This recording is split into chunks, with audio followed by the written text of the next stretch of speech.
عثمان ڈار کے گھر پولیس نے چھاپا مارا ہے، ان کی والدہ کی ویڈیو منظر عام پر آ گئی ہے۔ اس کے علاوہ عمران خان کی 6 مقدمات میں ضمانت کی درخواستوں پر سماعت ہوئی ہے۔ الیکشن کمیشن نے ملک بھر میں رجسٹرڈ ووٹرز کے جو اعداد و شمار ہے وہ جاری کر دیے۔ آرمی چیف کی امریکی کمانڈر سینٹ کوم سے ملاقات ہوئی ہے۔ اس کے علاوہ چین میں خوفناک زلزلے نے جو ہے وہ تباہی برپا کر دی ہے۔ ان تمام تر ڈیٹیلز پر بات کریں گے۔ السلام علیکم، میں ہوں آفاق نذیر، اردو کرونیکل کے فیس بک اور یوٹیوب چینل پر خوش آمدید۔ پہلے بات کرتے ہیں عمران خان کی 6 مقدمات میں ضمانتوں کی درخواست پر سماعت ہوئی ہے۔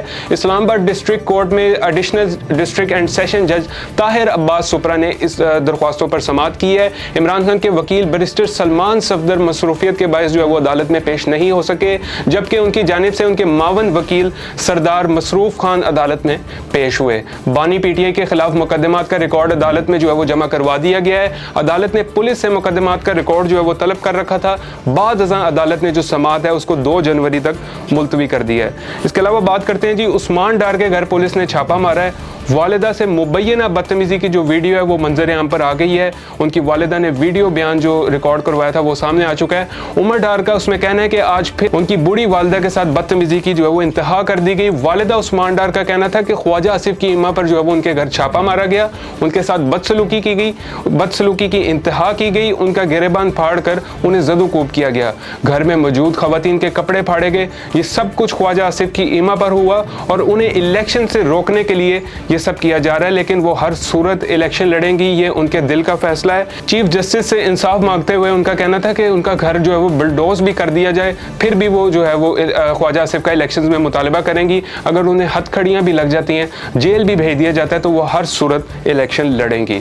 اس کے علاوہ بات کرتے ہیں الیکشن کمیشن آف پاکستان نے 8 فروری 2024 کو ہونے والے انتخابات کے لیے رجسٹرڈ ووٹرز کے جو اعداد و شمار ہیں وہ جاری کر دیے ہیں۔ الیکشن کمیشن کے اعلامیے کے مطابق ملک بھر میں رجسٹرڈ ووٹرز کی جو مجموعی تعداد ہے وہ 12,85,85,760 ہے۔ مجموعی طور پر مرد ووٹرز کی جو تعداد ہے وہ 6,92,63,704 ہے، جبکہ خواتین ووٹرز کی جو تعداد ہے وہ 5,93,22,056 ہے۔ مرد ووٹرز کا جو تناسب ہے وہ 53.87% ہے، جبکہ خواتین ووٹرز کی جو نمائندگی ہے وہ 46.13% ہے۔ اسلام آباد میں ووٹرز کی کل تعداد 10,83,029 ہے۔ بلوچستان میں کل تعداد 53,71,947 ہے۔ خیبر پختونخوا میں مجموعی ووٹرز کی جو تعداد ہے وہ 2,19,28,119 ہے۔ سندھ میں ووٹرز کی کل تعداد 2,69,94,769 ہے۔ پنجاب میں ووٹرز کی جو کل تعداد ہے وہ 7,32,07,896 ہے۔ اس کے علاوہ بات کرتے ہیں army chief general Asim Munir سے کمانڈر سینٹ کوم مائیکل ایرک کوریلا کی جو ہے وہ ملاقات ہوئی ہے۔ ISPR کے مطابق ملاقات میں باہمی اور پیشہ ورانہ دلچسپی کے امور اور تعاون پر تبادلہ خیال کیا گیا ہے۔ ملاقات میں علاقائی سیکورٹی اور فوجی تربیتی امور زیر غور آئے ہیں۔ آرمی چیف نے سینٹ کوم جوائنٹ آپریشن سینٹر کا دورہ کیا ہے۔ پاک فوج اور سینٹ کوم کے درمیان تربیتی رابطے بڑھانے پر بھی اتفاق کیا گیا۔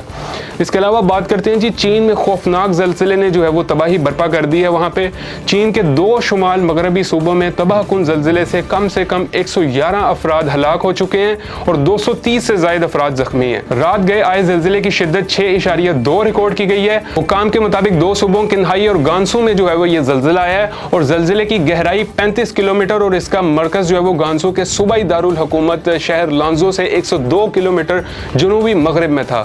اس کے علاوہ غیر ملکی میڈیا کے مطابق چینی حکام نے 111 اموات کی جو وہ تصدیق کر دی ہے، جبکہ خدشہ ظاہر کیا جا رہا ہے کہ تعداد اس سے بھی بڑھ سکتی ہے۔ گانسو سب سے زیادہ اموات کے ساتھ جو ہے وہ سیر فہرست ہے۔ اس کے بعد جو ہے وہ قنہائی میں اموات کی تعداد جو ہے وہ دوسرے نمبر پر ہے۔ یہ تھی وہ ابھی تک کی تمام تر تفصیلات۔ مزید اپڈیٹڈ رہنے کے لیے چینل کو سبسکرائب کر لیں۔ ابھی تک کے لیے اتنا ہی۔ اللہ حافظ۔